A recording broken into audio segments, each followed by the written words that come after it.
Cuando estabas junto a mí. Octavio Paz nació en la Ciudad de México el 31 de octubre de 1914. Inició sus estudios en leyes en dicha ciudad y los abandonó, junto con la casa paterna, en 1937 para ir a radicar a Yucatán como maestro rural.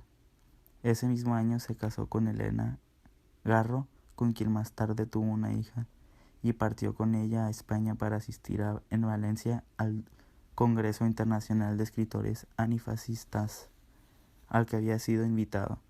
Ahí conoció a varios escritores de importancia en su vida como Luis Cernuda, Jorge Guillén, Pablo Neruda, Julián Menda, Luis Aragón, entre muchos más. De 1938 a 1941 permaneció en México bajo una intensa actividad literaria. A finales de 1943 inició una serie de viajes al extranjero que serán formativos en el desarrollo de su obra.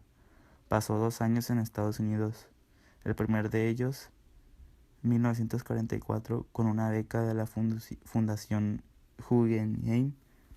En 1945 inició una carrera en el servicio diplomático mexicano que duró 23 años. Su primer destino en el extranjero fue París, ciudad en la que permaneció hasta 1951. Durante 1952 viajó por Japón y la India. Entre 1953 y 1958 radicó en la Ciudad de México trabajando en la Secretaría de Relaciones Exteriores.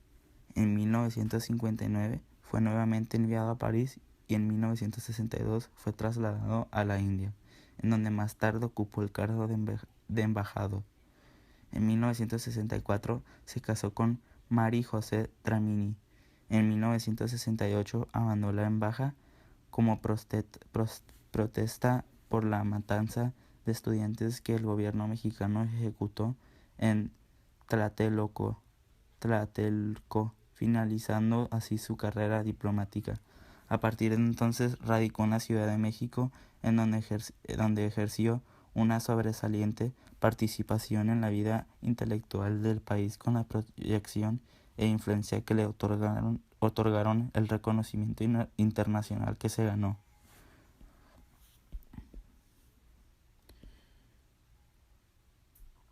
Octavio Paz inició muy joven en la literatura. En 1931 publicó su primer poema, Caballera, y ese mismo año participó en la fundación de una revista estudiantil, Barandal 1931 y 1932, hecho que marcó el inicio de su colaboración en muchas otras más.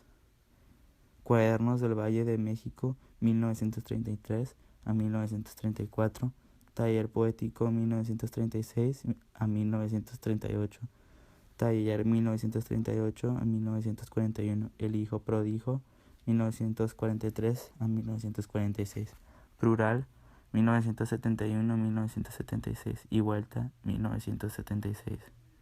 Sus primeros libros de poesía son Luna Silvestre 1933, en donde ya están presentes el irilismo y el erotismo, que será una constante en su obra, y No pasará en 1936, poesías comprometidas con la causa de la Guerra Civil Española.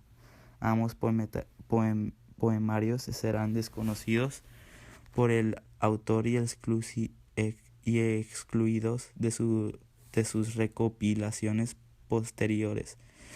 No obstante, en ellos ya se puede ver la preocupación del poeta acerca del lugar de la poesía en la vida del hombre. Paz vivirá intensamente este problema y más tarde encontrará en la revolución surrealista la opción adecuada a sus inquietudes. Seguirán bajo tu clara sombra y otros poemas.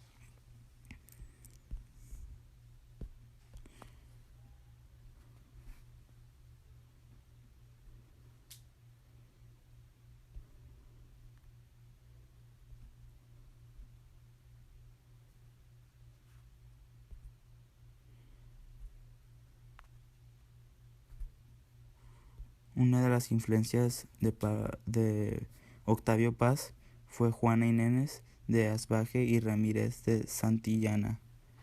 Más conocida como Sor Juana Inés de la Cruz, fue una religiosa de la Orden de San Jerónimo y escritora novohispana, exponente del siglo de oro de la literatura en español. Octavio Paz fue escritor por el ensayista e investigador Jaime Perales Contreras y publicó originalmente en el 2013. El libro es una de las primeras biografías